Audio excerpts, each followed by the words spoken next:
પૂર્ણ પુરુષોત્તમ ભગવાનની જય હો. કાંઠા ગોરમાની જય હો. કાંઠા ગોરમાની વાર્તા. ભગવાન પૂર્ણ પુરુષોત્તમની કૃપાથી અમૃતમય બનેલા અધિક માસનું આગમન થતાં જ સૌ સ્ત્રી પુરુષોએ વ્રત લીધા. નદીએ નાહવા જાય, કાંઠાગોરની પૂજા કરી વાર્તા સાંભળે, પાછા ફરતી વખતે દેવ દર્શન કરે અને ઘેર આવી પુરુષોત્તમ પ્રભુના નામનો જપ કરે. ચંદનપુર ગામમાં ગંગામા નામની એક ડોશી રહે. ડોશીને 2 દીકરા, બંને પરણેલા, છતાં દીકરે ડોશી જુદી રહે, વળી 2 છોકરા જુદા જુદા રહે. આમ ઘર એક પણ ચૂલા 3. કોઈ પ્રસંગવાર કે તહેવાર હોય ત્યારે સૌ સાથે મળીને રમે જમે. ડોશી ધર્મ કર્મમાં માનનારી, વ્રત ઉપવાસ કરે, એકટાણા કરે, નિત્ય દેવ દર્શને જાય.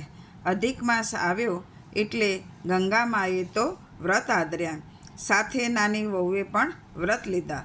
સાસુ વહુ એકટાણા કરે, નદીએ નાહવા જાય, કાંઠા આગોરનું પૂજન કરે, વાર્તા સાંભળે અને પછી બપોરે મંદિરે કથા સાંભળવા જાય. સાસુ વહુને આવા ધર્મ કર્મ કરતા જોઈ મોટી વહુ મોં મચકોડે.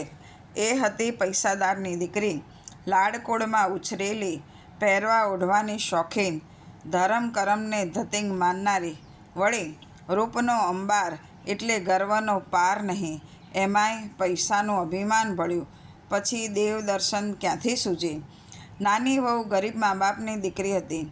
ગળથૂથીમાં જ ધર્મના સંસ્કાર મળેલા, વળી જેટલી ભોળી એટલી કયાગરી, પારકાના દુઃખે દુઃખી થનારી. રોજ નદીએ નાહવા જાય ત્યારે જેઠાણી એને યાદ આવે. એને એમ થાય કે જેઠાણી પણ આ વ્રત કરે તો તેમને પણ આ ફળ મળે. એક દિવસની વાત છે.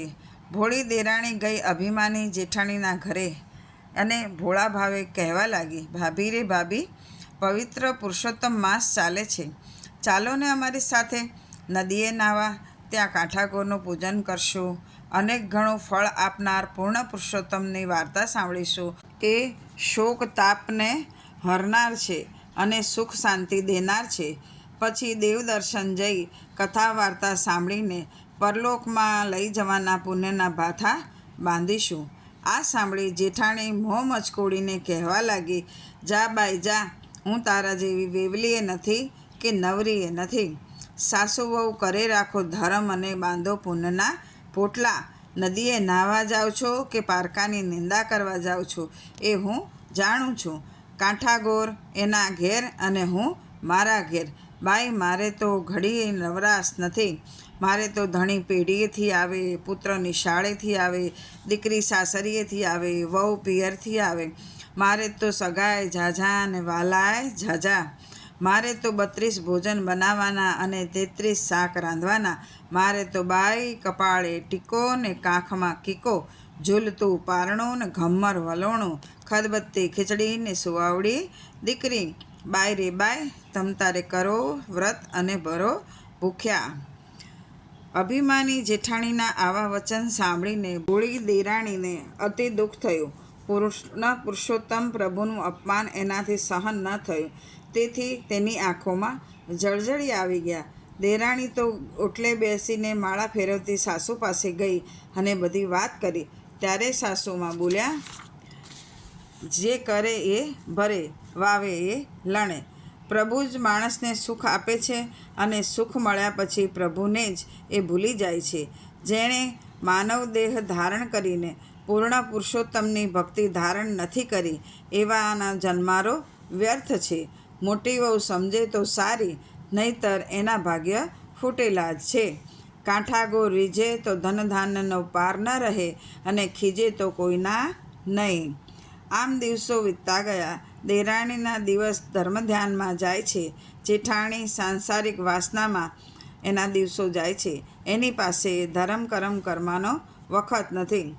તે સગાવાલાને રીઝવે છે. ભગવાન તો માને એને છે ને. કાંઠાગોર રીઝ્યા દેરાણી પર, સુખ સાહેબી દીધી. પછી આવ્યો પૂર્ણ પુરુષોત્તમ માસનું અપમાન કરનારી જેઠાણીનો વારો. કાંઠાગોરના ક્રોધનો પાર ન રહ્યો. જેઠાણીને શ્રાપ આપી પેઢીએથી પતિ ગાયબ થયો. નિશાળે ભણવા ગયેલ દીકરો પાછો ન આવ્યો. દીકરીના સાસરિયા કોપ્યા. સીમના ઢોર સીમમાં રહ્યા. આવો કાળો કેર જોઈને જેઠાણીના શોકનો પાર ન રહ્યો. સુખમાં સોનું સાંભળે અને દુઃખમાં સાંભળે પ્રભુ. એ ન્યાયે જેઠાણીના તો ગાત્ર ઢીલા થઈ ગયા.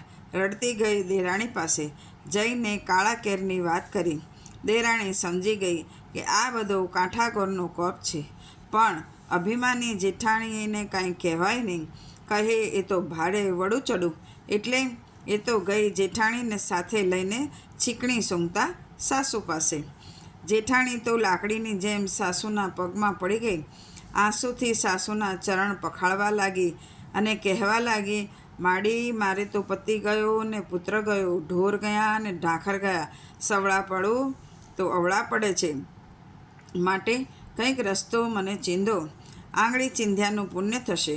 હું તો ગાય જેવું છું. તમે જેમ કહેશો તેમ કરીશ. ત્યારે સાસુ એને સમજાવવા લાગ્યા, વહુ, તે જાણી અજાણે પુરુષોત્તમ પ્રભુનું અપમાન કર્યું છે. તેથી કાંઠાગોર તારા ઉપર કોપાયમાન થયા છે. તેથી તારું બધું અવળું થયું છે. માટે પુરુષોત્તમ માસનું સ્નાન કર. કાંઠાગોરને રીઝવ. ધર્મ ધ્યાન કર. કાંઠાગોરનું પૂજન કરી અને એને વિનવણી કર. ભૂલની ક્ષમા માગ. અને હે વહુ, ધર્મ ન થાય તો ન કરીએ, પણ ધર્મનો અનાદર કદી ન કરીએ. ત્યારે જેઠાણી ગળગળા અવાજે એની સાસુને પૂછવા લાગી, માડી, હું તો સાવ આંધળી છું, અજ્ઞાન છું, ધર્મની વાત જાણતી નથી. અજાણતા અનાદર થયો છે. શું કરું તો કાંઠાગોર રીઝે? ત્યારે સાસુએ નિવારણ જણાવ્યું, હે વહુ, ખંભે લાલ ચૂંદડી લ્યો, જમણા હાથમાં ગાયના દૂધનો કળશ લ્યો, એક હાથમાં થાળી, અબીલ ગુલાલ લ્યો, ધૂપ દીપ લ્યો, શ્રીફળ અને સોપારી લ્યો. ગીત ગાતા વાસ્તે ગાસ્તે કાંઠાગોરમાંનું પૂજન કરો. કાંઠાગોર રીઝે તો અભરે ભરે. જેઠાણી તો વાસ્તે ગાસ્તે કાંઠાગોરનું પૂજન કરવા ચાલી. સાસુએ આશીર્વાદ લીધા. મંગળ ગીતો ગાતા ગાતા જેઠાણી અને દેરાણી તૈયાર થવા આવ્યા. દેરાણી જઈને બોલાવી લાવી. પાડોશની સ્ત્રીઓને આમંત્રણ આપ્યું. પછી સૌ વાતે ગાતે નદીના કિનારે આવ્યા. જેઠાણીની આંખમાંથી અશ્રુ વહી રહ્યા છે. પશ્ચાતાપના અગ્નિમાં એનું હૃદય કંચન સરીખું થઈ ગયું. પૂર્ણ પુરુષોત્તમનું ધ્યાન ધરી જેઠાણીએ ભાવપૂર્વક સ્નાન કર્યું અને પોતાનાથી અજાણપણે થયેલ અપરાધની ક્ષમા માંગી. અંતઃકરણપૂર્વક આજીજી કરી.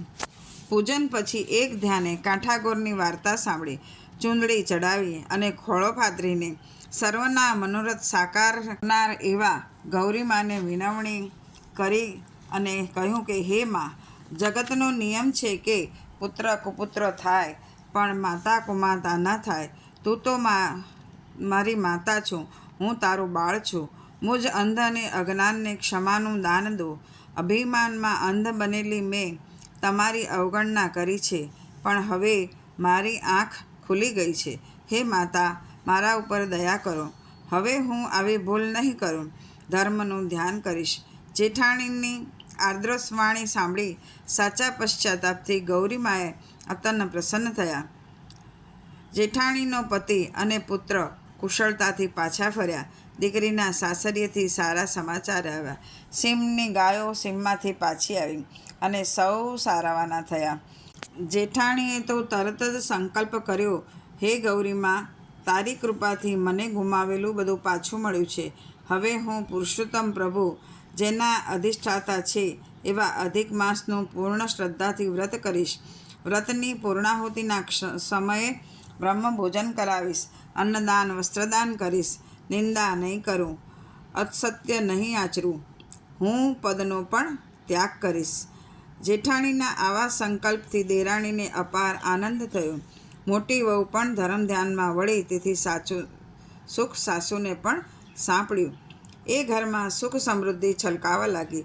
શ્રી પુરુષોત્તમ ભગવાને વાસ કર્યો અને થોડા જ સમયમાં એ ઘરની કીર્તિનો સૂર્ય પ્રખર તેજથી પ્રકાશી ઉઠ્યો. જે કોઈ પૂજે કાંઠાગોરને પાપ તે ના જાય. સુખ સમૃદ્ધિ સાતા મળે, પરલોકે મોક્ષ થાય.